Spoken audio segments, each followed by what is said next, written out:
Hey, what's going on, guys? This is Min at Smiley Auto Works. By popular request, I was asked to go through this motor with top to bottom, everything that we got in it. Question that I get asked a lot of, so everything that's in our billet motor you saw in the first episode, and yeah, let's go.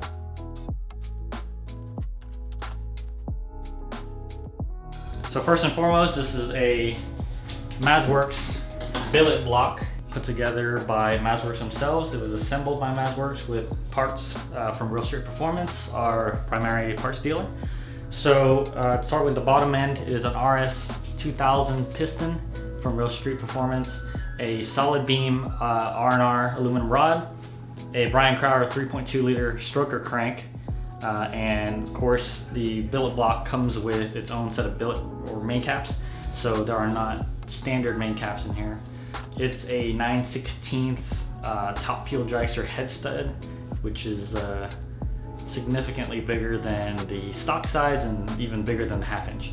So we shouldn't have any clamping problem with the head. The dry oiling system, as you can see here, is a dry sump system put together by PHR, and it was manufactured by Daily Engineering.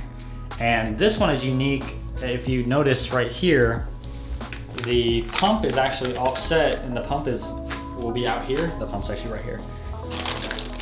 So the pump will be located offset because the AC compressor will be present, because this is a full-on street car with AC and power steering as the customer requested. So we will not be losing any of that. And due to that fact, this is actually the only dry sump system in the world currently that is AC compatible, as well as compatible with 3.2 liter stroker with the aluminum rod, as the aluminum rod extends down further, so the pan had to be made to clearance that. Moving on to the head. The head is a MazWorks Stage 4 Pro Street head.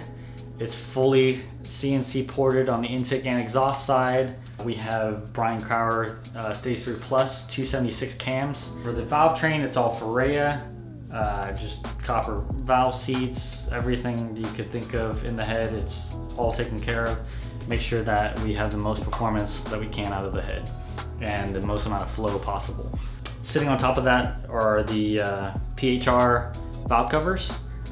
Billet valve covers that they did very nicely for us with our shop logo and our shop name in the valve cover, and of course their coil cover. We will be running IGN-1A coils for the ignition system. A lot of you will ask, well, how the coil is going to fit with the cover. The coils are actually going to be remote mounted, as the customer wanted to keep the look of the billet cover over the top. So we will be keeping that instead of the normal plate that sits on top. Now moving on to the turbo system.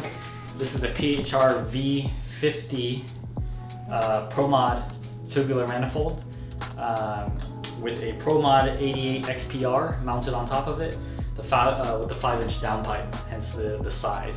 So we went with this just because, you know, PHR has been proven on manifolds. We didn't want to reinvent the wheel on something we didn't need to. The Pro Mod XPR is to get us the furthest we can with the 88mm compressor before we try to push the car further.